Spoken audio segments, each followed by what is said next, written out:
இன்றைய தேவ செய்தியின் தலைப்பு இயேசு கிறிஸ்துவின் பிறப்பினால் உண்டாகும் சமாதானமும் சந்தோஷமும். லூக்கா எழுதினதான சுவிசேஷம் 2வது அதிகாரம் 8வது வசனத்தில் இருந்து 14வது வசனம் வரை. அப்பொழுது அந்த நாட்டிலே மேய்ப்பர்கள் வயல்வெளியில் தங்கி ராத்திரியிலே தங்கள் மந்தையை காத்து கொண்டிருந்தார்கள். அவ்வேளையில் கர்த்தருடைய தூதன் அவர்களிடத்தில் வந்து நின்றான். கர்த்தருடைய மகிமை அவர்களை சுற்றிலும் பிரகாசித்தது. அவர்கள் மிகவும் பயந்தார்கள். தேவதூதன் அவர்களை நோக்கி, பயப்படாதிருங்கள், இதோ எல்லா ஜனத்துக்கும் மிகுந்த சந்தோஷத்தை உண்டாக்கும் நற்செய்தியை உங்களுக்கு அறிவிக்கிறேன். இன்று கர்த்தராகிய கிறிஸ்து என்னும் இரட்சகர் உங்களுக்கு தாவீதின் ஊரிலே பிறந்திருக்கிறார். பிள்ளையை துணிகளில் சுற்றி முன்னணியிலே கிடத்தி இருக்க காண்பீர்கள். இதுவே உங்களுக்கு அடையாளம் என்றான். அந்த க்ஷணமே பரமசேனையின் திரள் அந்த தூதனுடனே தோன்றி, உன்னதத்தில் இருக்கிற தேவனுக்கு மகிமையும் பூமியிலே சமாதானமும் மனுஷர் மேல் பிரியமும் உண்டாவதாக என்று சொல்லி தேவனை துதித்தார்கள். நாம் வாசித்த இந்த வேத பகுதியில் இயேசு கிறிஸ்துவின் பிறப்பினால் உண்டாகக்கூடிய பரலோக சந்தோஷத்தையும் பரலோக சமாதானத்தையும் இந்த பகுதி வெளிப்படுத்துகிறது. இயேசு கிறிஸ்து இந்த உலகத்திற்கு வந்த நோக்கமே எல்லா மனிதரும் பரலோகத்திற்கு வர வேண்டும், பாவத்தில் இருந்து விடுதலையாக வேண்டும், பரலோக சந்தோஷத்தை பெற வேண்டும் என்கிற நோக்கத்தோடு தான் வந்தார். பரலோகத்தில் மட்டும்தான் மிகுந்த சந்தோஷம் இருக்கும். Great joy. நல்ல கவனிக்க வேண்டும். அதனால் தான் தேவதூதன் அவர்களை நோக்கி சொல்லுகிறான், எல்லா ஜனத்துக்கும் மிகுந்த சந்தோஷத்தை உண்டாக்குகிற நற்செய்தியை உங்களுக்கு அறிவிக்கிறேன் என்று சொல்லி. அந்த நற்செய்தி கர்த்தராகிய கிறிஸ்துவின் இரட்சகர் உங்களுக்கு தாவீதின் ஊரிலே பிறந்திருக்கிறார். இது ஒரு நல்ல செய்தி என்று சொல்லுகிறதுக்கு காரணம், இது ஒரு ரட்சிப்பின் செய்தி. இது மிகுந்த சந்தோஷத்தை உண்டாக்கும் நற்செய்தி என்றால் அது உலக சந்தோஷம் அல்ல, அது பரலோக சந்தோஷம். கர்த்தராகிய இயேசு கிறிஸ்து உங்களுக்கு தாவீதின் ஊரில் பிறந்திருக்கிறார் என்றால் அந்த பிறப்பு உலக மக்களுக்கு ரட்சிப்பை கொண்டு வரக்கூடிய பிறப்பு. உங்களுக்காகவே அவர் பிறந்தார் என்று சொல்லப்பட்டிருக்கிறது. நமக்காக நாம் ரட்சிக்கும்படிக்கே பிறந்திருக்கிறார். அந்த ரட்சிப்பில் தான் பரலோக சந்தோஷம் இருக்கிறது. எபிரேயரின் புஸ்தகம் 10வது அதிகாரம் 7வது வசனத்திலே இயேசு கிறிஸ்து என்ன சொல்லி இந்த உலகத்திற்கு வந்தார்? தேவனே, உம்முடைய சித்தத்தின்படி செய்ய இதோ வருகிறேன் என்று சொல்லிதானே வந்தார். அப்படி என்றால் அந்த தேவனுடைய சித்தம் என்ன? 1 தீமோத்தேயு 2வது அதிகாரம் 4வது வசனத்தில் எல்லா மனுஷரும் ரட்சிக்கப்படவும் சத்தியத்தை அறிகிற அறிவை அடையும் அவர் சித்தமுள்ளவராய் இருக்கிறார் என்றுதானே எழுதப்பட்டுள்ளது. அப்ப இயேசு கிறிஸ்து வந்த நோக்கமே எல்லா மனுஷனும் ரட்சிக்கப்பட வேண்டும் என்பதற்காக தான். அதனால தான் எல்லா ஜனத்துக்கும் மிகுந்த சந்தோஷத்தை உண்டாக்குற நற்செய்தி என்று சொன்னார். அந்த மிகுந்த சந்தோஷம் இயேசு கிறிஸ்து மூலமாய் கிடைக்கிறது. இரண்டாவது, இயேசு கிறிஸ்து பிறந்த நோக்கத்தை அந்த தூதனுடனே தோன்றின திரளான பரம சேனைகள் ஆண்டவரை துதித்து சொன்னார்களே, அந்த வார்த்தையில் இயேசு கிறிஸ்து பிறந்த அடுத்த நோக்கம் எழுதப்பட்டுள்ளது. லூக்கா எழுதின சுவிசேஷம் 2வது அதிகாரம் 13வது 14வது வசனம். அந்த க்ஷணமே பரமசேனையின் திரள் அந்த தூதனுடனே தோன்றி, உன்னதத்தில் இருக்கிற தேவனுக்கு மகிமையும் பூமியிலே சமாதானமும் மனுஷர் மேல் பிரியமும் உண்டாவதாக என்று சொல்லி தேவனை துதித்தார்கள். உன்னதத்தில் இருக்கிற தேவனுக்கு மகிமையும் பூமியிலே சமாதானமும் மனுஷர் மேல் பிரியமும் உண்டாவதாக என்று சொல்லிதானே தேவனை துதித்தார்கள். அப்படி என்றால் இந்த வேத பகுதி இயேசு கிறிஸ்துவின் பிறப்பினால் உண்டாகும் ரட்சிப்பு தேவனுக்கு மகிமையை கொண்டு வரக்கூடியது. இயேசு கிறிஸ்துவின் பிறப்பினால் உண்டாகிற ரட்சிப்பு மனுஷர் மேல் தேவனுக்கு பிரியம் உண்டாகிறது. இயேசு கிறிஸ்துவின் பிறப்பினால் உண்டாகும் சமாதானம் பூமியிலே சமாதானம் உண்டாவதாக என்று எழுதப்பட்டிருக்கிறது. நல்லா கவனிக்க வேண்டும்.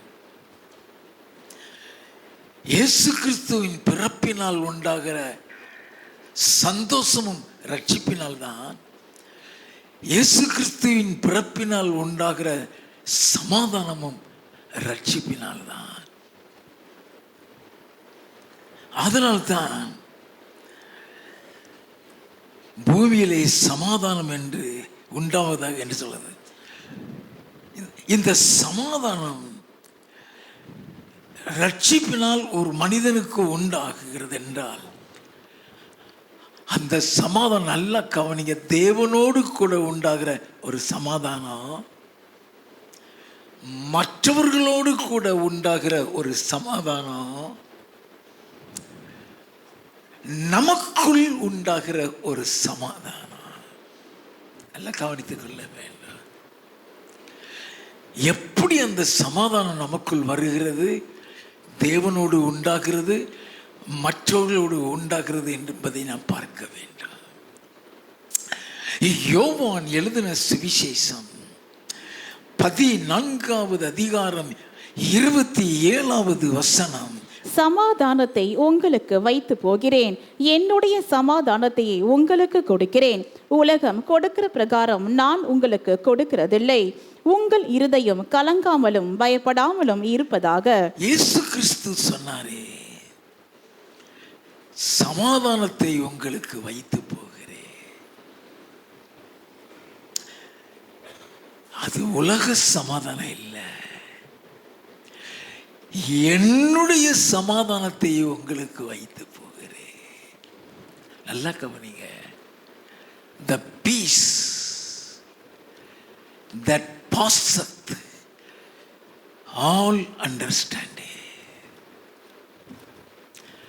எல்லா புத்திக்கும் மேலான ஒரு சமாதானம். The peace beyond our comprehension, நம்முடைய அறிவுக்கு அப்பாற்பட்ட ஒரு சமாதானம். இயேசு சொன்ன, உலகம் கொடுக்கிற பிரகாரம் நான் உங்களுக்கு கொடுக்கிறதில்லை. உங்கள் இருதயம் கலங்காமலும் பயப்படாமலும் இருக்கட்டும். நல்லா கவனிக்க வேண்டும். அப்படின்னா அவர் வந்த நோக்கமே சமாதானத்தை கொடுப்பதற்கு தான். ஆதலால் தான் எபேசியரின் புஸ்தகம் 2வது அதிகாரம் 17வது வசனத்தின் பிற்பகுதியில் சமாதானத்தை சுவிசேஷமாய் அறிவித்தார் என்று எழுதப்பட்டிருக்கிறது. அப்போ இயேசு கிறிஸ்துடைய பிரசங்கம் சமாதானத்தை கொண்டு வரக்கூடியது. அதனால் தான் அவரை, என் ஆண்டவரை, ஆதியாகமம் 49வது அதிகாரம் 10வது வசனத்திலே சமாதான கர்த்தர் என்றும், ஏசாயா 9வது அதிகாரம் 6வது வசனத்திலே சமாதான பிரபு என்றும், எபேசியரின் புஸ்தகம் 2வது அதிகாரம் 14வது வசனத்திலே சமாதான காரணர் என்றும், பிலிப்பியரின் புஸ்தகம் 4வது அதிகாரம் 9வது வசனத்திலே சமாதானத்தின் தேவன் என்றும் அழைக்கப்படுகிறார். இயேசு கிறிஸ்து இந்த உலகத்திற்கு வந்து பாடுகளை அனுபவித்து சிலுவையிலே ஆணி அடிக்கப்பட்டு இரத்தம் சிந்தப்பட்டு மரித்து உயிர்த்தெழுந்த நோக்கமே பிதாவுக்கும் நமக்கும் இருக்கிற பகையை நீக்கி பிதாவோடு கூட ஒரு சமாதானத்தை ஏற்படுத்தி விடவே. நல்லா தெரிந்து கொள்ள வேண்டும். It's a great reconciliation with the Father through the blood of Jesus Christ. இயேசு கிறிஸ்துவின் அந்த இரத்தத்தின் மூலமாக பிதாவோடு கூட நமக்கு ஒரு பெரிய ஒப்புரவாகுதலை ஏற்படுத்துகிறார். அது பிதாவோடு உண்டாகிற சமாதானம். ரோமரின் புஸ்தகம் 5வது அதிகாரம் 8 முதல் 10 வசனங்களை வாசிக்க கேட்போம். நாம் பாவிகளாயிருக்கையில் கிறிஸ்து நமக்காக மரித்ததினாலே தேவன் நம்மில் வைத்த தமது அன்பை விளங்க பண்ணுகிறார். நாம் பாவிகளாயிருக்கையில் கிறிஸ்து நமக்காக மரித்ததினால் தேவன் நம்மில் வைத்த அன்பை விளங்க பண்ணுகிறார். அது தேவனுடைய அன்பு, ஒரே பேரான குமாரனை அனுப்பினார். வாசிப்போம். இப்படி நாம் அவருடைய இரத்தத்தினாலே நீதிமான்களாக்கப்பட்டிருக்க கோபாக்கினைக்கு நீங்களாக அவராலே நாம் ரட்சிக்கப்படுவது அதிக நிச்சயமாமே. அந்த இரத்தம் ஒண்ணுதான் நம்மளை பரிசுத்தவானாக மாற்றுகிறது. அந்த இரத்தத்தினால் தான் பாவங்கள் நீக்கப்பட்டு கழுவப்படுகின்றோம், நீதிமானாக்கப்படுகிறோம். நல்ல கவனிங்க. அந்த நீதிமானாக்கப்பட்ட பின்புதான் தேவனோடு கூட அந்த சமாதானம் நமக்கு உண்டாகிறது. வாசிப்போம். நாம் தேவனுக்கு சத்துருக்களாய் இருக்கையில்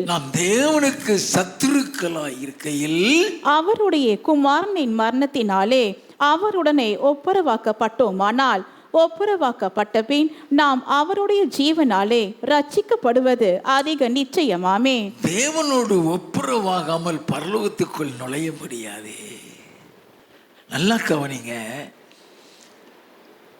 நாம் தேவனுக்கு சத்துருக்களாய் இருக்கையில் அவருடைய குமாரனுடைய மரணத்தினால் அவரோடு கூட ஒப்புரவாக்கப்பட்டிருக்கிறோம். அதுதான் அவரோடு கூட நமக்கு ஏற்படுகிற சமாதானம். எபேசியரின் புஸ்தகம் 2வது அதிகாரம் 13வது வசனத்தில் இருந்து வாசிக்க கேட்போம். முன்னே தூரமாயிருந்த நீங்கள் இப்பொழுது கிறிஸ்து இயேசுவுக்குள் கிறிஸ்துவின் இரத்தத்தினாலே சமீபமானீர்கள். கிறிஸ்து இயேசுவினுடைய இரத்தத்தினால் சமீபமானீர்கள். எப்படி எனில் எப்படி எனில் அவரே நம்முடைய சமாதானக்காரனராகி இரு திறத்தாரையும் ஒன்றாக்கி பகையாக நின்ற பிரிவினையாகிய நடு சுவரை தகர்த்து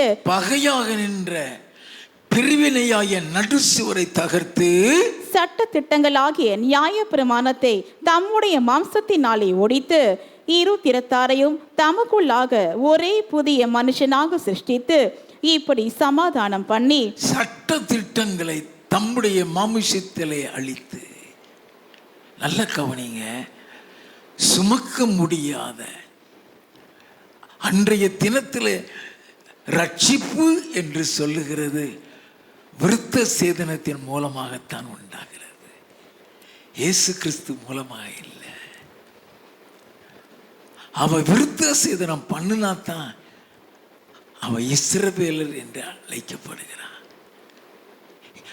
அந்த விருத்த சேதனத்தை சிலுவையிலே அழித்து,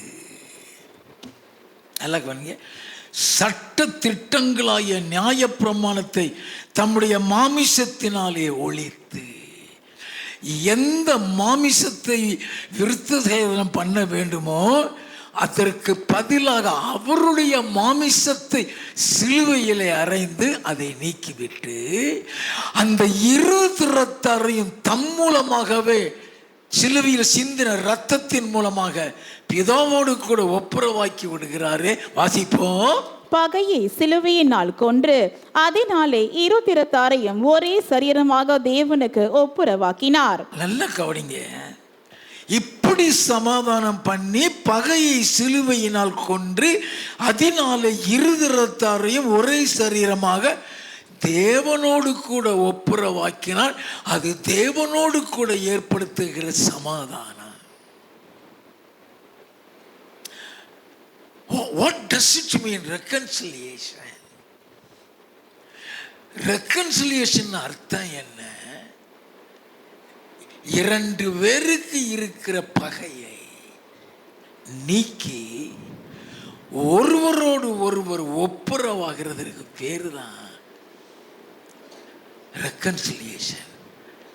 அதைத்தான் வேதத்தில் ஒருவரோடு ஒருவர் சமாதானத்தை ஏற்படுத்தி திரும்பி கூட பார்க்காம போயிட்டு இருக்கிற நாம இந்த ஒப்புரவாகுதலின் மூலம் ஒருவரோடு ஒருவர் நேசிக்கிற அன்புக்குள்ளே வருகிறோம். இந்த அன்பை தேவனோடு கூட நமக்கு உண்டாக்கும்படியாக இயேசு சிலுவையிலே அறையப்பட்டார். நல்ல கவனிங்க, எப்பொழுது இந்த பாவம் உலகத்தில் வந்தது? ஆதியாகமம் 3வது அதிகாரத்தில் சர்ப்பம் ஏவாளை வஞ்சித்து அந்த ஏவாள் மூலம் ஆதாமும் கீழ்ப்படியாமைக்குள் சென்று பாவத்திற்குள்ளாகி சாபத்தை பெற்று தேவனுடைய உறவையும் தேவனுடைய தோட்டத்தையும் விட்டு விரட்டப்பட்டார்கள். அந்த நாளிலே இருந்து தேவனுக்கும் மனுஷனுக்கும் இடைவெளி உண்டானது.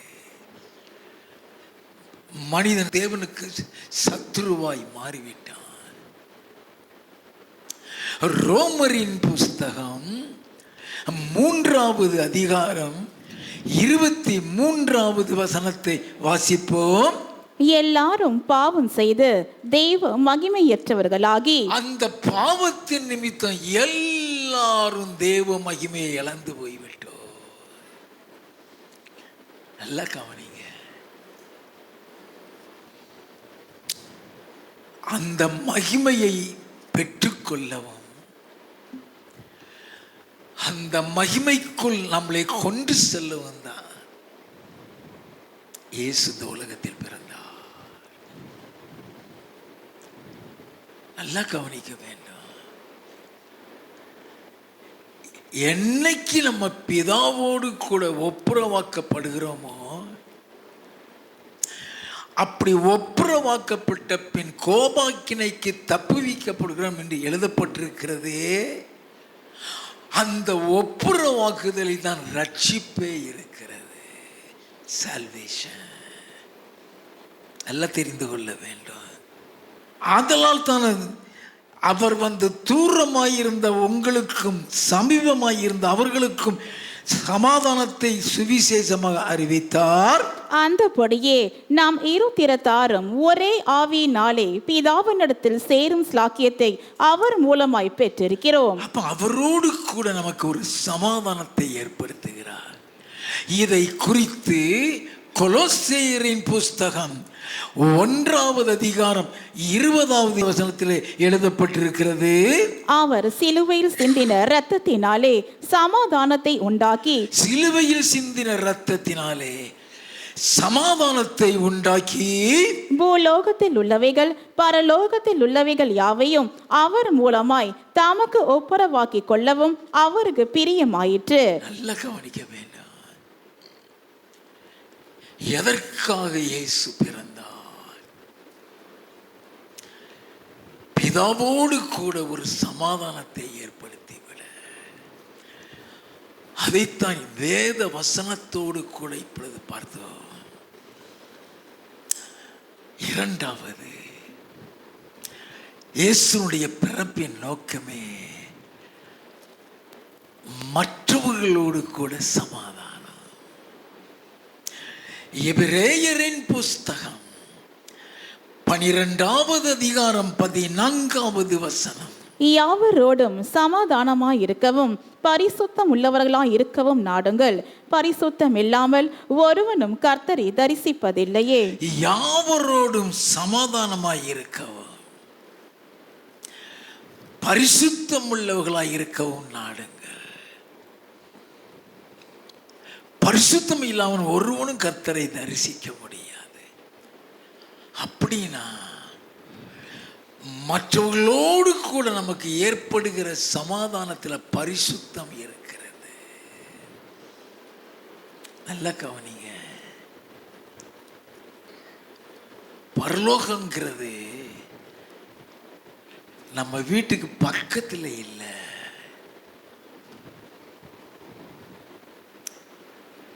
பரலோகங்கிறது கண்ணு கட்டாத தூரத்துக்கு போக வேண்டும். அந்த தூரத்துக்கு உன்னை கொண்டு போகணும்னா அந்த பரலோகத்தில் எப்படி இருப்போமோ அப்படி பூலோகத்தில் இருந்தா தான் அங்க கொண்டு போவாரு.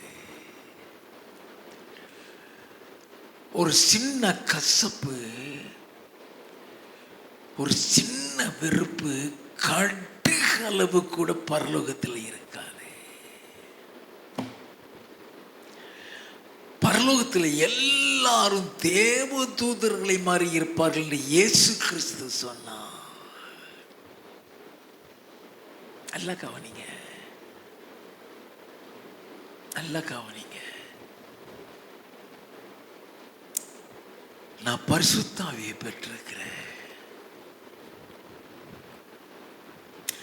நான் ஞானஸ்நானம் எடுத்துட்டேன்.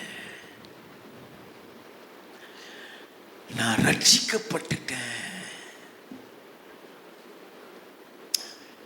நான் எப்போதும் ஜெபத்தில் இருக்கிறேன். அப்படி சொல்லிட்டு உன் இருதயத்தில் கசப்பு இருந்தா பரலோகத்துக்குள்ள போக முடியாது.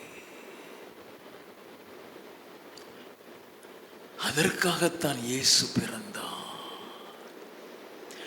எல்லா மனுஷருக்கும் மிகுந்த சந்தோஷத்தை,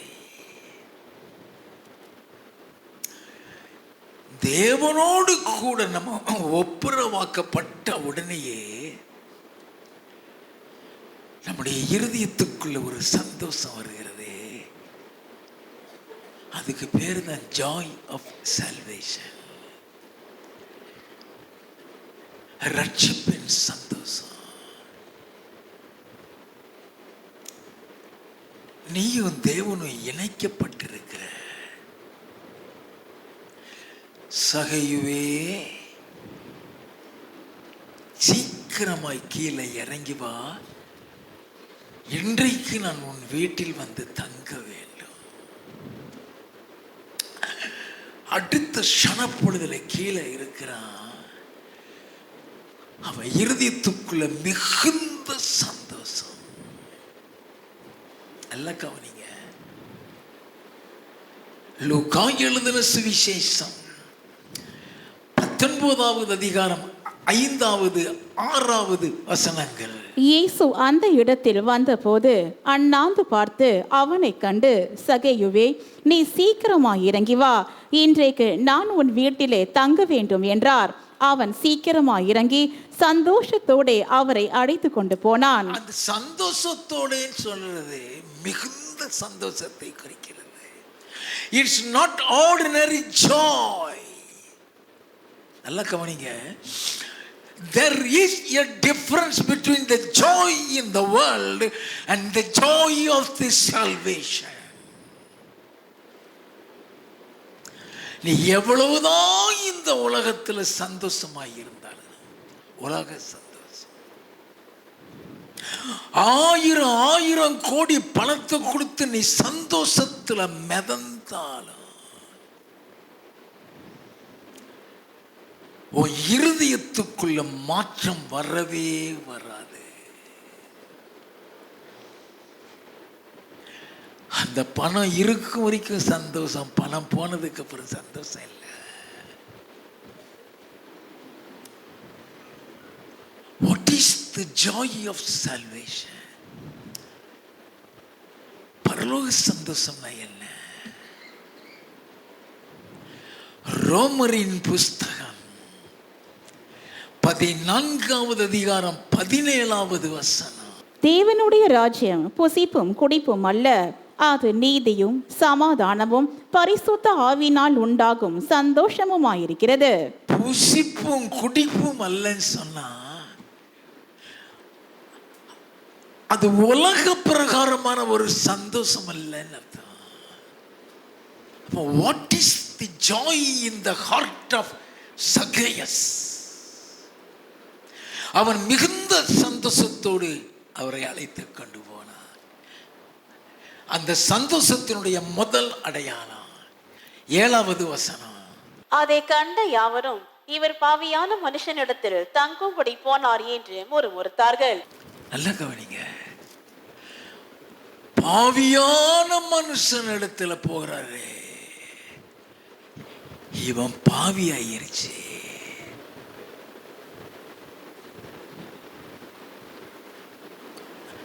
அது அவன் காதிலே போகலைங்க.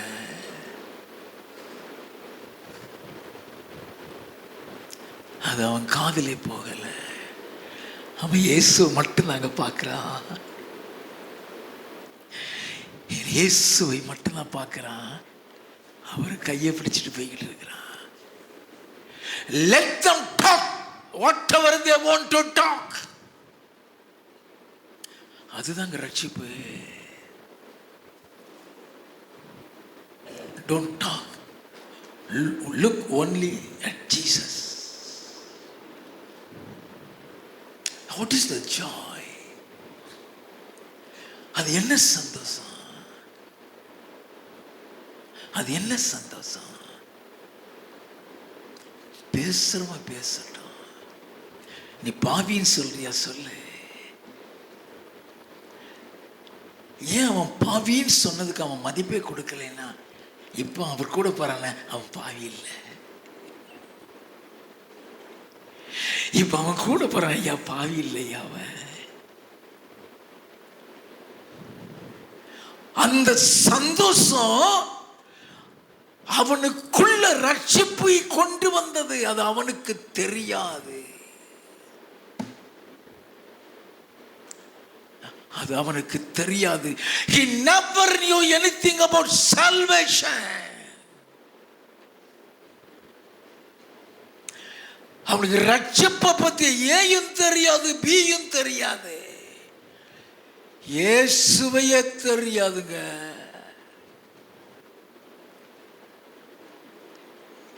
ஏன் இயேசுவையே தெரியாதுங்கிற 2வது வசனம் வாசிங்க. ஆயக்காரருக்கு தலைவனும் ஐஸ்வர்யவானுமாய் இருந்த சகையு எண்ணப்பட்ட ஒரு மனுஷன் இயேசு எப்படிப்பட்டவரோ என்று அவரை பார்க்க வகை தேடினான். ஆயக்காரருக்கு தலைவனும் ஐஸ்வர்யவான். அவன் எங்கிருந்து இயேசு அறிவான்? அவன் ஒரு அரசாங்க அதிகாரி, லஞ்சத்தில் புரண்டு கிடக்கிறான். இயேசு தெரியாது. அந்த இயேசு எப்படிப்பட்டவரோ, 3வது வசனத்துல அந்த இயேசு எப்படிப்பட்டவரோ பார்க்கிறது தாங்க வந்து நிற்கிறான். இயேசுவையும் தெரியாதவனுக்கு ரட்சிப்பு எப்படி தெரியும்? அவன் ரட்சிக்கப்பட்டிருக்கிறாங்கிறதுக்கு அடையாளத்தை தான் போய் நான் சொல்லிக்கிட்டு இருக்கிறேன். அவர் ரட்சிக்கப்பட்டதுக்கு அடையாளம் அந்த கிரேட் ஜாய். அவன் சந்தோஷத்தோடு இறங்கி வந்தான்னு சொன்னா அது மிகுந்த சந்தோஷத்தை குறிக்கிறது. அந்த சந்தோஷத்தை நினைத்த இவன் பாவியான மனுஷனிடத்துல போறான்னு சொன்னதை காது கொடுத்து அவன் வாங்கல. He was not responding to them what they were talking about him. நான் ஏன் அவன் அது காது கேட்காத மாதிரி போனான்னு சொன்னேன். 8வது வசனம் வாசிங்க. சகேயு நின்று கர்த்தரை நோக்கி, ஆண்டவரே, என் ஆஸ்திகளில் பாதியை ஏழைகளுக்கு கொடுக்கிறேன். நான் ஒருவனிடத்தில் எதையாகிலும் அநியாயமாய் வாங்கினதுண்டானால் 4 தனையாக திரும்ப செலுத்துகிறேன் என்றான். ஆண்டவரே,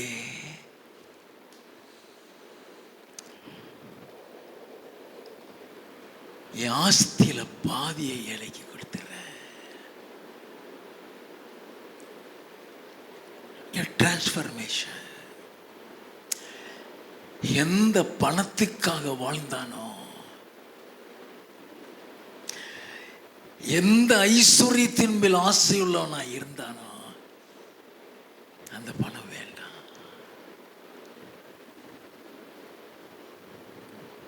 நல்லா கவனிங்க.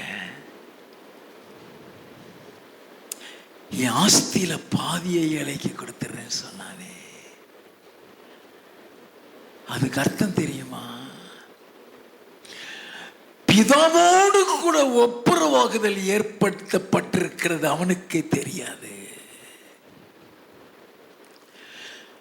பிதாவோடு கூட ஏற்படுத்தப்பட்ட அந்த ஒப்புரவாக்குதல் நான் ஏழைக்கு பாதியை கொடுக்கிறேங்கிறான்.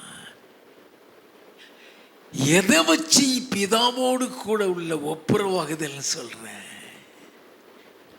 மத்தேயு எழுதினதான சுவிசேஷம் 25வது அதிகாரம் 31. அன்றியும் மனுஷகுமாரன் தமது மகிமை பொருந்தினவராய் சகல பரிசுத்த தூதரோடும் கூட வரும்போது தமது மகிமையுள்ள சிங்காசனத்தின் மேல் வீற்றிருப்பார். சிங்காசனத்தில் வீற்றிருக்கிறார். 34வது வசனத்திலிருந்து, அப்பொழுது ராஜா தமது வலது பக்கத்தில் நிற்பவர்களை பார்த்து, வாருங்கள், என் பிதாவினால் ஆசீர்வதிக்கப்பட்டவர்களே, என் பிதாவினால் ஆசீர்வதிக்கப்பட்டவர்களே, உலகம் உண்டானது முதல் உங்களுக்காக ஆயத்தம் பண்ணப்பட்டிருக்கிற ராஜ்யத்தை சுதந்தரித்துக் கொள்ளுங்கள். நல்ல கவனிங்க. உலகம் உண்டானது முதல் உங்களுக்காக ஆயத்தம் பண்ணப்பட்ட அந்த ராஜ்யத்தை சுதந்திர, அது பரலோகத்தை சுதந்திரிக்கிற ஒரு தீர்ப்பு. வாசிப்போம். பசியாயிருந்தேன், எனக்கு போஜனம் கொடுத்தீர்கள், தாகமாயிருந்தேன், என் தாகத்தை தீர்த்தீர்கள், அந்நியனாயிருந்தேன், என்னை சேர்த்துக் கொண்டீர்கள். இது பிதாவை பிரியப்படுத்துகிறது. அப்படின்னா ஆஸ்தியில பாதியை ஏழைக்கு கொடுக்கிறேன்னு சொல்லிட்டானே. அப்போ பிதாவோடு கூட ஒரு ஒப்புரவாகுதல் ஏற்படுத்தப்பட்டிருக்கு, அவனுக்கு தெரியாது.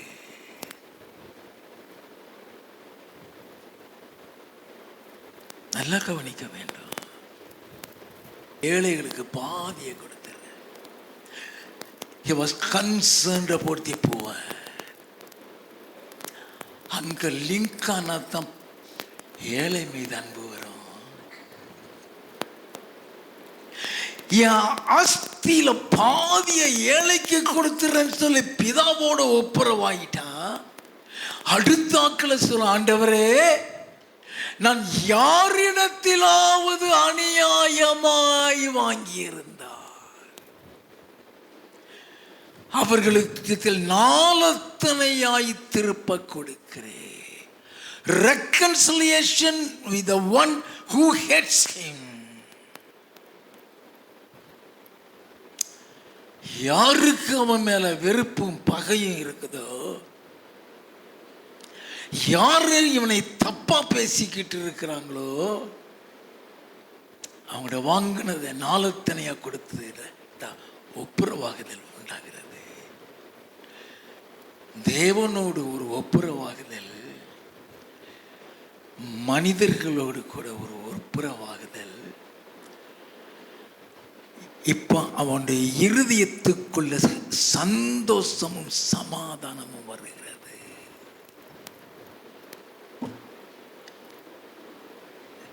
சரியான அர்த்தம் அதற்கு. அவன் இருதயத்துக்குள்ள சமாதானம் ஆளுகை செய்கிறதா. கொலோசேரியின் புஸ்தகம் 3வது அதிகாரம் 15வது வசனத்தை வாசிக்க கேட்போம். தேவ சமாதானம் உங்கள் இருதயங்களில் ஆள கடவது. தேவ சமாதானம் எப்பொழுது இருதயத்தில் ஆளும்? என் இயேசு உள்ள வந்தவன். என் இயேசு உள்ள வந்த சமாதான பிரபு உள்ள வந்தால, சமாதான காரணர் உள்ள வந்தாதான், சமாதான பிரபு உள்ள வந்தாதான், சமாதானத்தின் தேவன் உள்ள வந்தாதான் அந்த இருதயத்தில் சமாதான ஆளுகை செய்யும். இப்ப அவன் இருதயத்துக்குள்ள ஒரு பெரிய சமாதானம், அந்த சமாதானம் வந்ததுனால அவனுக்கு உலகமே பெருசா தெரியல, பணம் பெருசா தெரியல. என் ஆஸ்தியில பாதியை ஏழைக்கு கொடுக்கிறேன், மீதி இருந்த பாதியிலையும் யாரிடத்தையா அநியாயம் வாங்கியிருந்த நாலத்தினையா கொடுக்கிறேன். இப்ப அவன் எம்டி ஹேண்டட் வித் ஜீசஸ். இயேசு என்ன சொன்னார்? 9வது வசனம். இயேசு அவனை நோக்கி, இன்றைக்கு இந்த வீட்டுக்கு ரட்சிப்பு வந்தது, இவனும் ஆபிரகாமுக்கு குமாரனா இருக்கிறானே. இந்த வீட்டுக்கு இன்றைக்கு ரட்சிப்பு வந்தது, இவனும் ஆபிரகாமுக்கு குமாரனா இருக்கிறானே சொன்னாரே. யார் ஆபிரகாமுடைய குமாரன்? கலாத்தியரின் புஸ்தகம் 3வது அதிகாரம் 6வது 7வது வசனங்கள். அப்படியே ஆபிரகாம் தேவனை விசுவாசித்தான், அது அவனுக்கு நீதியாக எண்ணப்பட்டது. ஆகையால் விசுவாச மார்க்கத்தார்கள் எவர்களோ, விசுவாச மார்க்கத்தார் எவர்களோ அவர்களை ஆபிரகாமின் பிள்ளைகள் என்று அறிவீர்களாக. நல்லா கவனிங்க, இயேசு யாருன்னே தெரியாது. அவர் எப்படிப்பட்டவரும் பார்க்கலாம் வந்தான். எதனால் அவர் விசுவாசித்தாயா? அவனுடைய சுவிசேஷத்தை சொன்னாரா? சமாதானத்தை பத்தி பேசினாரா? உலகமே வெறுத்த ஒருவனை பார்த்து அவருடைய அன்பை மட்டும் காட்டினார். இன்றைக்கு நான் உன் வீட்டில் வந்து தங்க வேண்டும்.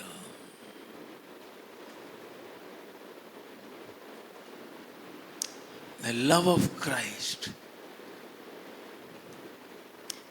changes the heart of Zacchaeus.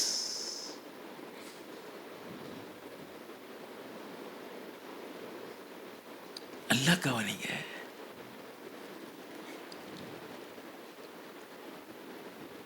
அவருடைய அன்பு மாத்திரமே.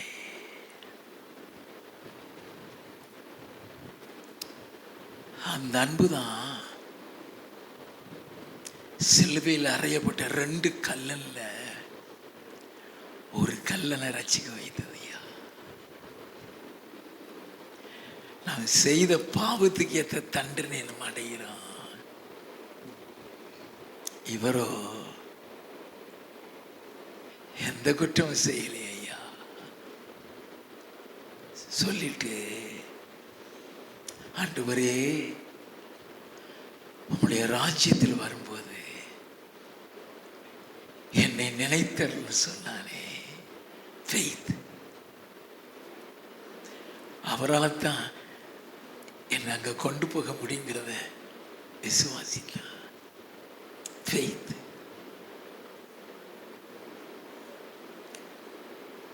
நல்லா கவனிக்க வேண்டும்.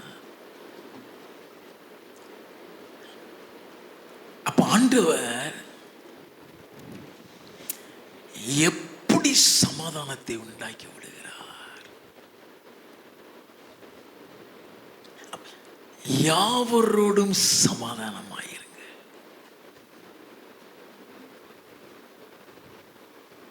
சமாதானம் இல்லாமல் ஒருவனும் கர்த்தரை தரிசிக்க முடியாது.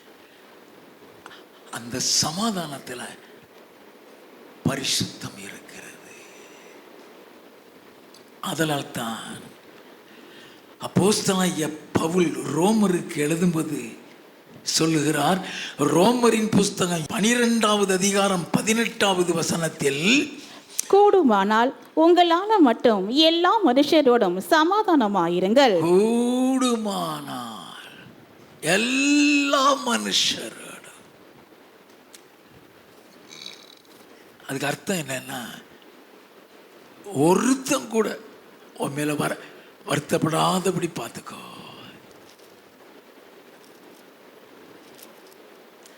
இயேசு கிறிஸ்து சொன்னார். மார்க் எழுதின சுவிசேஷம் 9வது அதிகாரம் 50வது வசனத்தின் கடைசி பகுதியில், ஒருவரோடொருவர் சமாதானம் உள்ளவர்களாயும் இருங்கள் என்று சொன்னார். என் ஆண்டவர் இயேசு சொன்னார். மத்தேயு எழுதின சுவிசேஷம் 5வது அதிகாரம் 9வது வசனத்தில், சமாதானம் பண்ணுகிறவர்கள் பாக்கியவான்கள், அவர்கள் தேவனுடைய புத்திரர் எனப்படுவார்கள். சமாதானம் பண்ணுகிறவர்கள் சொன்னார், தேவனோடு கூட சமாதானம் பண்ணுகிறவர்கள், மனிதர்களோடு கூட மனிதர்களை சமாதானம். நம்ம என்னத்தையாவது ஒன்று சொல்லி 2 பேரை பிரித்து தான் வச்சிடறோம். அவன் இதை பற்றி அதை சொன்னான், அவன் அதை பற்றி இதை சொன்னான், பிரித்து வச்சிடுறோம். பிரிஞ்சு போயிருக்கிறவங்களை சேர்க்கிறது. நல்லா கவனிக்க வேண்டும்.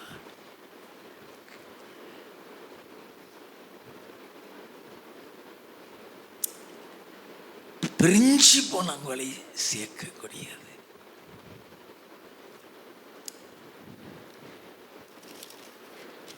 ரெண்டு பேர் பிரிஞ்சிருக்கிறான், நீ சேர்த்து விடுறியா? நீ சமாதானம் பண்ணுகிற. நீ சுவிசேஷத்தை அறிவிக்கிறதுனால ஒருத்தர் ரட்சிக்கப்பட்டு படுகிறானா, நீ பிதாவோடு சமாதானம் பண்ணி விடுகிறாய்.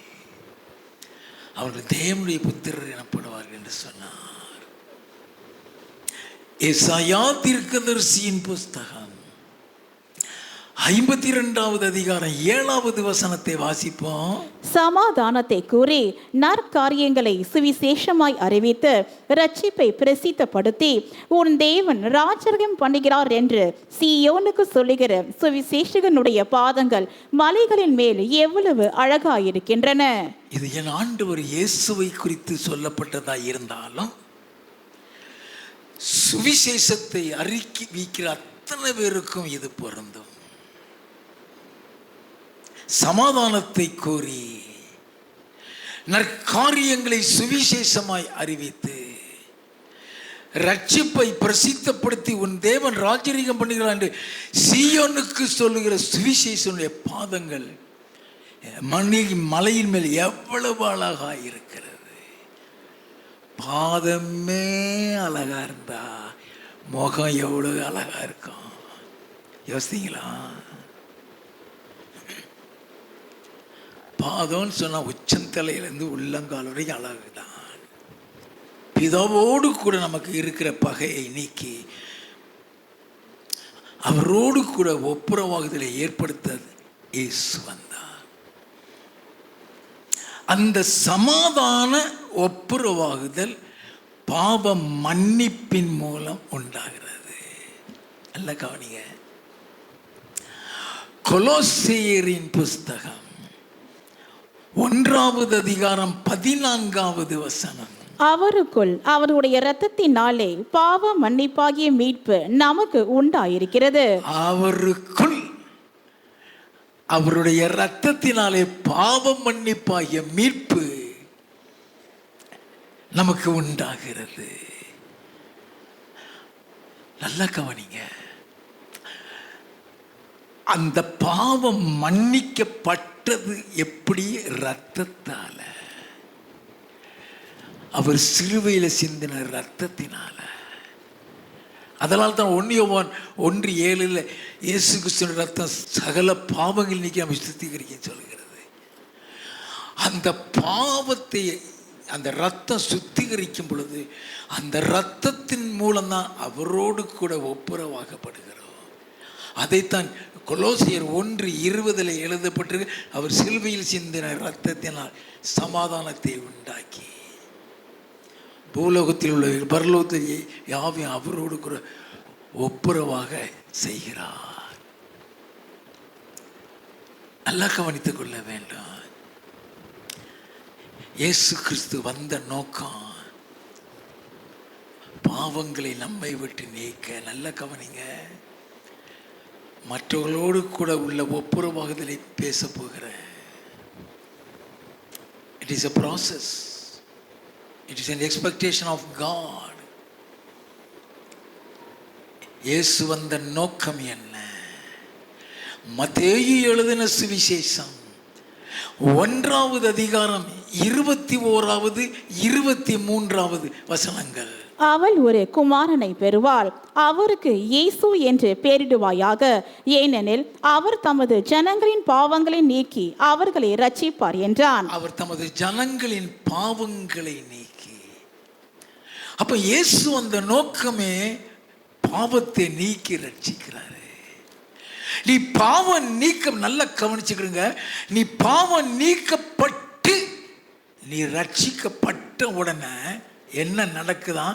23வது வசனம். அவன் இதோ ஒரு கன்னிகை கர்ப்பவதியாகி ஒரு குமாரனை பெறுவாள், அவருக்கு இம்மானுவேல் என்று பெயரிடுவார்கள் என்று சொன்னான். இம்மானுவேல் என்பதற்கு தேவன் நம்மோடு இருக்கிறார் என்று அர்த்தமாம். இம்மானுவேல் என்பதற்கு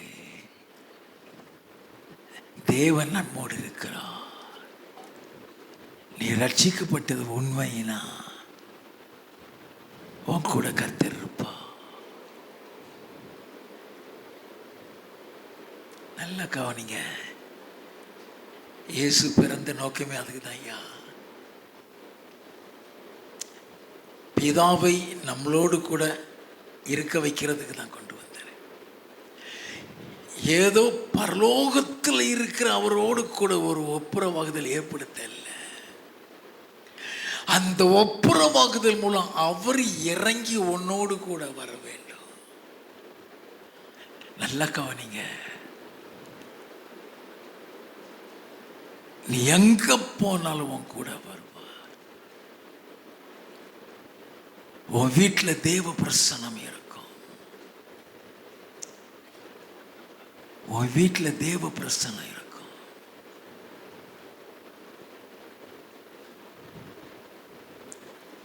அதற்காக தான் ஆண்டவர் நமக்கு செய்தி இன்னைக்கு கொடுத்துக்கிட்டு இருக்கிறாரு.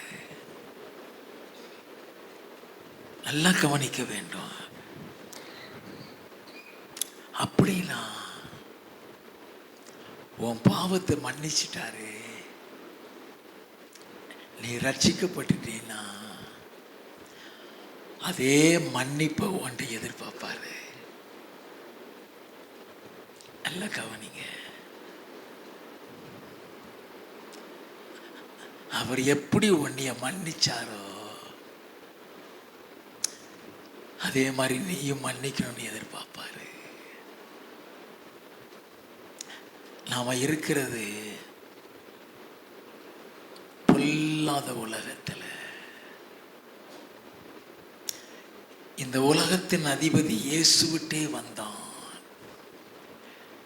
இந்த உலகத்தின் அதிபதி என்னிடத்தில் வருகிறான், எனக்கு அவனிடத்தில் ஒன்றும் இல்லை சொன்னாரு. அப்ப நம்மளை ஏமாத்துறான். அப்படின்னா மற்றவனை நீ மன்னிக்கிறியா? அதுல சமாதானம் உண்டாகிறது. மற்றவங்களை நீ மன்னிக்கிறியா? அதுல பரிசுத்தம் இருக்கிறது. மற்றவங்களை நீ மன்னிக்கிறியா?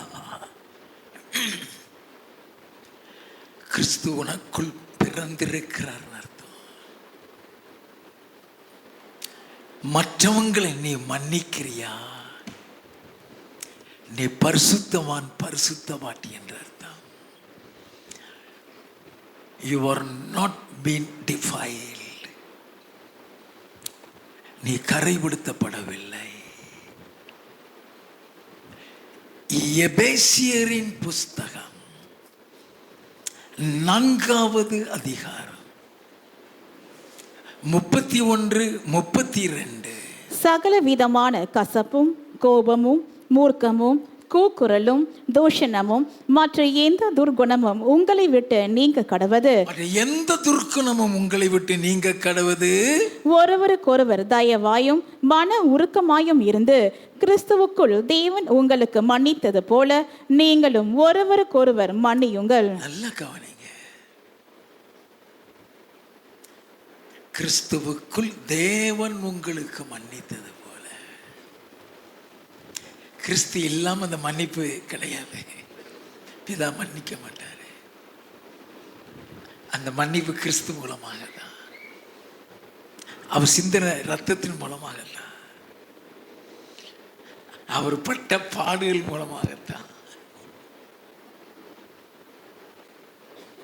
எவ்வளவோ வலியையும் வேதனையும் தாங்கி என் தேவனே என் தேவனே ஏன் என்னை கைவிட்டீர் என்று சொல்லுகிற அளவுக்கு பிதாவினால் கைவிடப்பட்டு சிலுவையில் அறையப்பட்டு மரித்து உயிர் தெழுந்த நோக்கமே அந்த கிறிஸ்துவின் அன்புக்குள் நீங்களும் நானும் வர வேண்டும் என்பதற்காக தான். நல்லா கவனிக்க வேண்டாம். அந்த மன்னிப்பில் பரிசுத்தமும் இருக்கிறது, சமாதானமும் இருக்கிறது. வாசிப்போமா? கொலோசையரின் புஸ்தகம் 3வது அதிகாரம் 12 முதல் 15 வசனங்கள். ஆகையால் நீங்கள் தேவனால் தெரிந்து கொள்ளப்பட்ட பரிசுத்தரும். தேவனால் தெரிந்து கொள்ளப்பட்ட பரிசுத்தரும் அப்படின்னா நீ ரட்சிக்கப்பட்டிருக்கன்னு அர்த்தம். பரிசுத்தரும் பிரியருமாய் உருக்கமான இரக்கத்தையும் தயவையும் மன தாழ்மையையும் சாந்தத்தையும் நீடிய பொறுமையையும் தரித்து கொண்டு. இத்தனை குணாதிசயங்கள் உனக்குள்ள இருந்தா தான் நீ மன்னிக்க முடியும்.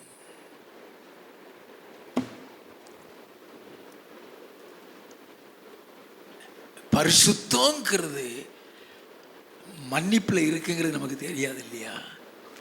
அதனாலதான் அதில் எழுதப்பட்டிருக்கு, நீங்கள் தேவனால் தெரிந்து கொள்ளப்பட்ட பரிசுத்தரும் பெரியரும். அதுல கர்த்தர் பிரியமாயிருப்பாரு. அதுல கர்த்தர் பிரியமாயிருப்பாரு. உருக்கமான இரக்கத்தை, அந்த இரக்கம் இருந்ததான் தெரியாம செஞ்சிட்டான், தெரியாம பேசிட்டான். பிதாவே இவர்களை மன்னியும், தாங்கள் செய்தது என்னதென்று அறியாது இருக்கிறார்களே சொன்னாரே. நல்லா கவனிக்க வேண்டும். தயவையும் மனத்தாழ்மையையும் உன்னை தாழ்த்தணும், அப்பதான் மன்னிக்க முடியும். சாந்தத்தையும் நீடிய பொறுமையையும் இப்போ வாஸ்தவமே இத்தனை குணமும் ஸ்தேவான்ட்ட அப்போஸ்தலர் 6வது அதிகாரம் 11-15 வாசித்தீங்கன்னா இத்தனை குணமும் அவனுக்குள்ள இருந்ததுனால தான் அவங்க சொன்னது ஒன்றையுமே அவன் காதுல வாங்கல. அவன் முகம் பிரகாசித்தது. இத்தனை குணமும் அவனுக்குள்ள இருந்ததுனால தான் அப்போஸ்தலர் 7வது அதிகாரம் 60வது வசனத்தில் ஆண்டவரே இவர்கள் பாவத்தை இவர்கள் மீது சுமத்தாதிரும் என்று ஜெபம் பண்றான். நல்ல கவனிங்க. அப்ப ஆண்டவர் எதிர்பார்க்கிறது, ஸ்தேவான் பரலோகத்துக்கு போகணும்னா அந்த மன்னிப்பை எதிர்பார்ப்பாரு. அவன் மேல பல்ல கடிச்சு சட்டையை கிழிச்சு கல்ல எறிஞ்சி சாகடிக்கிறாங்க. அந்த சாகடிக்கிறவனுக்கு மீது கூட ஒரு சின்ன கோபம் இருந்துடக்கூடாது. It's very difficult. It's very difficult. நீ அந்த அனுபவத்துக்குள்ள போகணும்னா அந்த கிருபையை அழுது அழுது கேட்க வேண்டாம். அவர்கிட்ட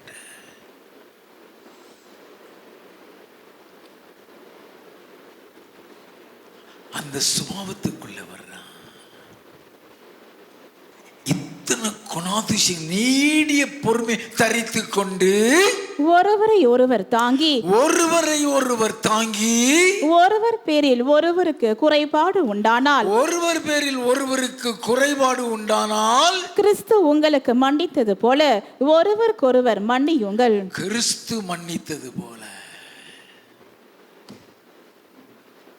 வேற யாரையும் சொல்லப்படல. கிறிஸ்து உங்களுக்கு மன்னித்தது போல ஒருவருக்கொருவர் மன்னியுங்கள். இவை எல்லாவற்றின் மேலும் பூரண சற்குணத்தின் கட்டாகிய அன்பை தரித்து கொள்ளுங்கள். இவைகள் எல்லாவற்றுக்கும் மேலும் பூரண சற்குணத்தின் கட்டாகிய அன்பு. அதுதான் கிறிஸ்துவின் அன்பு. நான் உங்களிடத்தில் அன்பாய் இருக்கிறது போல நீங்களும் ஒருவரிடத்தில் ஒருவர் அன்பாய் இருங்க சொன்னாரே. வாசிப்போம். நீங்கள் ஒருவரில் ஒருவர் அன்பாயிருங்கள். நான் உங்களில் அன்பாயிருந்தது போல நீங்களும் ஒருவரில் ஒருவர் அன்பாயிருங்கள் என்கிற புதிதான கட்டளையை உங்களுக்கு கொடுக்கிறேன். நியூ கமாண்ட் பண்ண இது புதிய ஏற்பாட்டில் உண்டாகிறது. அது சிலுவையின் அன்பு. அது பாடுகளில் உண்டான அன்பு. அது பாவத்தை மன்னிக்கிற அன்பு. நல்லா கவனிக்க வேண்டும். நான் உங்களிடத்தில் அன்பாய் இருந்தது போல நீங்களும் ஒரு யோவான் 13:34 தான் வாசித்தோம். நீங்கள் ஒருவரிடத்தில் ஒருவர் அன்புள்ளவர்களாக இருங்க. நீங்கள் ஒருவரிடத்தில் ஒருவர் அன்புள்ளவர்களாக இருந்தால் நீங்கள் என்னுடைய சீசர்கள் என்று எல்லாரும் அறிந்து கொள்வார்.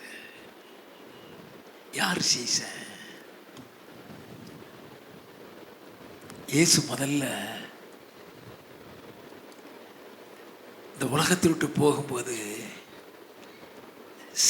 அவருடைய சீசர்களுக்கு அவர் கொடுத்த கட்டளையே, நீ உலகமங்கு போய் சகல ஜாதிகளை சீசராக. வாசிப்போமா? மத்தேயு எழுதின சுவிசேஷம் 28வது அதிகாரம் 19-20 வசனங்கள். ஆகையால் நீங்கள் புறப்பட்டு போய் சகல ஜாதிகளையும் சீஷராக்கி பிதா குமாரன் பரிசுத்த ஆவியின் நாமத்திலே அவர்களுக்கு ஞான ஸ்நானம் கொடுத்து நான் உங்களுக்கு கட்டளையிட்ட யாவையும் அவர்கள் கைக்கொள்ளும்படி அவர்களுக்கு உபதேசம் பண்ணுங்கள். சகல ஜாதிகளையும் சீஷராக்கின்னு சொன்னாரு. அப்ப யாரு சீஷன்? எவன் கிறிஸ்தவனா அவன் தான் சீசன். அதனால தான் அப்போஸ்தலர் 11வது அதிகாரம் 26வது வசனத்தில் அந்தியோகியாவில் முதல்ல சீசர்களுக்கு தான் கிறிஸ்தவன் பேர் வந்துச்சு. வாசிப்போம். அவர்கள் 1 வருஷ காலமாய் சபையோடு கூடியிருந்து அநேக ஜனங்களுக்கு உபதேசம் பண்ணினார்கள். முதல் அந்தியோகியாவிலே சீஷர்களுக்கு கிறிஸ்தவர்கள் என்கிற பெயர் வழங்கிற்று. சீஷர்களுக்கு கிறிஸ்தவர்கள். நீ கிறிஸ்தவனா அப்படின்னா நீ சீசனா இருக்கணும். நீ சீசன்னா நான் உங்களிடத்தில் அன்பாய் இருந்தவன் நீ ஒருவரிடத்தில் ஒருவர் அன்பாய் இருந்த சொன்னாரே. அந்த அன்புக்குள்ள நம்ம வர வேண்டும். எல்லாரும் வர வேண்டும். கசப்புகள் வெறுப்புகள் எல்லாவற்றையும் நீக்கிவிட்டு மத்தேயு எழுதின சுவிசேஷம் 6வது அதிகாரம் 14-15 மனுஷருடைய தப்பிதங்களை நீங்கள் அவர்களுக்கு மன்னித்தால் உங்கள் பரமபிதா உங்களுக்கு மன்னிப்பார். மனுஷருடைய தப்பிதங்களை நீங்கள் அவர்களுக்கு மன்னியாதிருந்தால் உங்கள் பிதா உங்கள் தப்பிதங்களையும் மன்னியாதிருப்பார். உங்கள் தப்பிதங்களையும் மன்னிக்க மாட்டான். அதனாலதான் நான் சொன்னேன், நீ என்னதான் ஜெபம் பண்ணாலும் சரி, என்னதான் பரிசுத்தமா இருந்தாலும் சரி, உன்னால மன்னிக்க முடியலையா?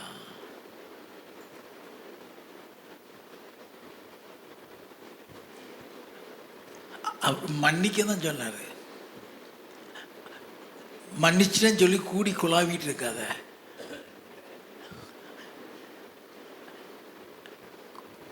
நல்ல கவனிங்க. உன் இருதயத்துக்குள்ள ஃப்ரீ ஆகிடலாம். உன் இருதயத்தை ஃப்ரீ ஆக்கிடலாம். அது சுத்தமாக்கிடலாம். மறுபடியும் நீ அவனோட கூடி குழாவிட்டு இருந்தீன்னா நீ பின்வாங்கி போயிருவ. திருத்தலாம் முடியாது. மன்னிக்க சொல்றாரு. நல்லா கவனித்துக் கொள்ள வேண்டும். அது உதாரணம் ஆபிரகாம் தான். எந்த கசப்பு எந்த வெறுப்பும் வைக்கல. அவனை கொண்டு போனான், அவனை மீட்டான், அவன் பொருளை மீட்டான், வெளியில வந்தான், டாட்டா காமிச்சான். இவன் இந்த பக்கம் போயிட்டான், அவன் அந்த பக்கம் போயிட்டான். நல்லா கவனித்துக் கொள்ள வேண்டாம். பார்க்கிறியா? ஹாய் ஹாய், அதோட சரி.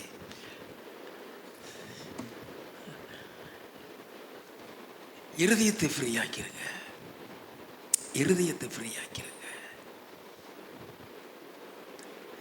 ஆண்டவர் அதை தான் சொல்றாரு. மார்க் 11வது அதிகாரம் 25-26 நீங்கள் நின்று ஜெபம் பண்ணும் போது ஒருவன் பேரில் உங்களுக்கு யாதொரு குறை உண்டாய் இருக்குமானால் பரலோகத்தில் இருக்கிற உங்கள் பிதா உங்கள் தப்பிதங்களை உங்களுக்கு மன்னிக்கும்படி அந்த குறையை அவனுக்கு மன்னியுங்கள். நீங்கள் மன்னியாதிருப்பீர்களானால் பரலோகத்தில் இருக்கிற உங்கள் பிதாவும் உங்கள் தப்பிதங்களை மன்னியாதிருப்பார் என்றார். கசப்பையும் வெறுப்பையும் வச்சுக்கிட்டு நீ ஜெபம் பண்ணினா அந்த ஜெபம் கேட்கப்படாதுங்கிறாரு. ஒரு வசனம் போய் கிடையாது. எல்லாம் கவனித்துக் கொள்ள வேண்டும். மத்தேயு 18வது அதிகாரம் 21 வாசிப்போமே. அப்பொழுது பேதுரு அவரிடத்தில் வந்து, ஆண்டவரே, என் சகோதரன் எனக்கு விரோதமாய் குற்றம் செய்து வந்தால் நான் எத்தனை தரம் மன்னிக்க வேண்டும்? 7 தரம் மட்டுமோ என்று கேட்டான். அதற்கு இயேசு, 7 தரம் மாத்திரம் அல்ல, 70 தரம் மட்டும் என்று உனக்கு சொல்லுகிறேன். 70 தரம்னு அர்த்தம் என்ன தெரியுமா? கவுண்டிங் இல்ல. மன்னிக்கிறது இருக்கு, கவுண்டிங் கிடையாது. சாவு வரைக்கும் மன்னிங்கிற. நீ பரலோகத்துக்கு போகணும். அப்பா உங்களுக்கு ஒரு உதாரணம் சொல்றாரு. 16,000 தாலந்து வாங்கினவன், அவன் கணக்கு பார்க்கும்போது 16,000 தாலந்து வாங்கினவன் கொண்டாடுறான். வாசிப்போம். எப்படி எனில் பரலோக ராஜ்யம் தன் ஊழியக்காரிடத்தில் கணக்கு பார்க்க வேண்டும் என்றிருந்த ஒரு ராஜாவுக்கு ஒப்பாயிருக்கிறது. அவன் கணக்கு பார்க்க தொடங்கின போது 10,000 தாலந்து கடன் பட்டவன் ஒருவனை அவனுக்கு முன்பாக கொண்டு வந்தார்கள். 16,000 தாலந்து கடன் பட்டிருக்கிறான். வாசிப்போம். கடனை தீர்க்க அவனுக்கு நிர்வாகம் இல்லாதபடியால் அவனுடைய ஆண்டவன் அவனையும் அவன் பெண்ஜாதி பிள்ளைகளையும் அவனுக்கு உண்டான எல்லாவற்றையும் விற்று கடனை தீர்க்கும்படி கட்டளையிட்டான். அப்பொழுது அந்த ஊழியக்காரன் தாழ விழுந்து வணங்கி, ஆண்டவனே, என்னிடத்தில் பொறுமையாயிரும், எல்லாவற்றையும் உனக்கு கொடுத்து தீர்க்கிறேன் என்றான். அந்த ஊழியக்காரனுடைய ஆண்டவன் மனதிறங்கி அவனை விடுதலை பண்ணி கடனையும் அவனுக்கு மன்னித்து விட்டான். கடனை மன்னிச்சிட்டான்னு என்ன அர்த்தம்? 16,000 தாலந்தை கொடுக்கவே வேண்டாம் போப்பான்ட்டார். மனதிறங்கி. வாசிப்போம். அப்படி இருக்க அந்த ஊழியக்காரன் புறப்பட்டு போகையில் தன்னிடத்தில் 100 வெள்ளி பணம் கடன் பட்டிருந்தவனாகிய தன் உடன் வேலைக்காரரில் ஒருவனை கண்டு அவனை பிடித்து தொண்டையை நெரித்து நீ பட்ட கடனை எனக்கு கொடுத்து தீர்க்க வேண்டும் என்றான். அப்பொழுது அவனுடைய உடன் வேலைக்காரன் அவன் காலிலே விழுந்து, என்னிடத்தில் பொறுமையாயிரும், எல்லாவற்றையும் உமக்கு கொடுத்து தீர்க்கிறேன் என்று அவனை வேண்டிக் கொண்டான். அவனோ சம்மதியாமல் போய் அவன் பட்ட கடனை கொடுத்து தீர்க்கும் அளவும் அவனை காவலில் போடுவித்தான். நல்ல கவனி, மன்னிக்க முடியல. 16,000 தாலந்து அவர் வேண்டான்ட்டாரு. ஒரு 100 வெள்ளி பணத்தை அவனால மன்னிக்க முடியாம அவனை கொண்டு போய் ஜெயிலில் போட்டான். வாசிப்போம். நடந்ததை அவனுடன் உடன் வேலைக்காரர் கண்டு மிகவும் துக்கப்பட்டு ஆண்டவனிடத்தில் வந்து நடந்ததையெல்லாம் அறிவித்தார்கள். அப்பொழுது அவனுடைய ஆண்டவன் அவனை அழைப்பித்து, பொல்லாத ஊழியக்காரனே, நீ என்னை வேண்டிக் கொண்டபடியினால் அந்த கடன் முழுவதையும் உனக்கு மன்னித்து விட்டேன்.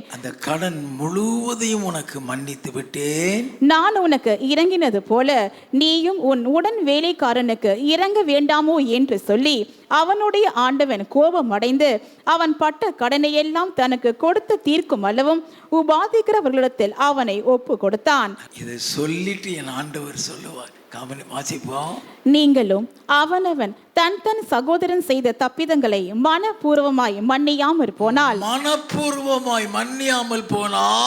என் பரமபிதாவும் உங்களுக்கு இப்படி செய்வார் என்றார். என் பரமபிதாவும் உங்களுக்கு இப்படியே செய்வார்.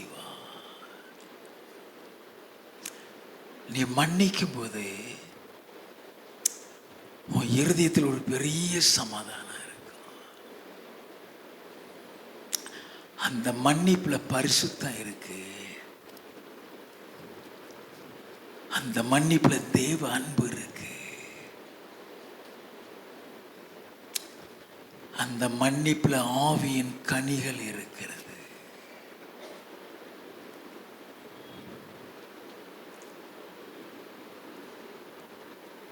தேவனோடு சமாதானம், மற்றவர்களோடு சமாதானம். இந்த 2 சமாதானத்துக்குள் நீ கடந்து வரும் பொழுது உன் இருதயத்தில் சமாதானம். அதைத்தான் கொலோசியர் 3வது அதிகாரம் 12 இருந்து 15 வரை வாசித்தோம். அதற்காகத்தான் இயேசு பிறந்தார். எல்லாம் கவனிச்சுக்கிடுங்க. இயேசு கிறிஸ்து சொன்னார், லூக்கா எழுதின சுவிசேஷம் 17வது அதிகாரம் 21வது வசனம், இதோ இங்கே என்றும் அது அங்கே என்றும் சொல்லப்படுகிறதற்கு ஏது வேறாது, இதோ தேவனுடைய ராஜ்யம் உங்களுக்குள் இருக்கிறதே என்றார். நம்முடைய இருதயத்திற்குள் தேவனுடைய ராஜ்யம் இருக்கணும்னா தேவனுடைய ஆளுகை இருக்க வேண்டும் அர்த்தம். We should be ruled by the Lord. தேவனுடைய ராஜ்யம் என்னது? ரோமர் 14:17. தேவனுடைய ராஜ்யம் புசிப்பும் குடிப்பும் அல்ல, அது நீதியும் சமாதானமும் பரிசுத்த ஆவியினால் உண்டாகும் சந்தோஷமுமாயிருக்கிறது. நீதியும் சமாதானமும் பரிசுத்த ஆவியினால் உண்டாகிற இதுதான் தேவனுடைய அந்த தேவனுடைய ராஜ்யமே உன் இருதயத்துக்குள்ள வரும். அதுக்கு தான் ரட்சிப்பு, அதற்கு தான் இயேசு பிறந்தார். தெளிவாக ஏன் கிறிஸ்து பிறந்தார்னு பார்த்தா, யோவான் 14:27 இயேசு சொன்னாரே, சமாதானத்தை வைத்து போகிறேன், என்னுடைய சமாதானத்தையே உங்களுக்கு கொடுக்கிறேன், உலகம் கொடுக்கிற பிரகாரம் நான் உங்களுக்கு கொடுக்கிறதில்லை. உங்கள் இருதயம் கலங்காமலும் பயப்படாமலும் இருப்பதாக. இயேசு பிறந்த நோக்கம் சமாதானத்தை கொடுக்க. அல்லேலூயா.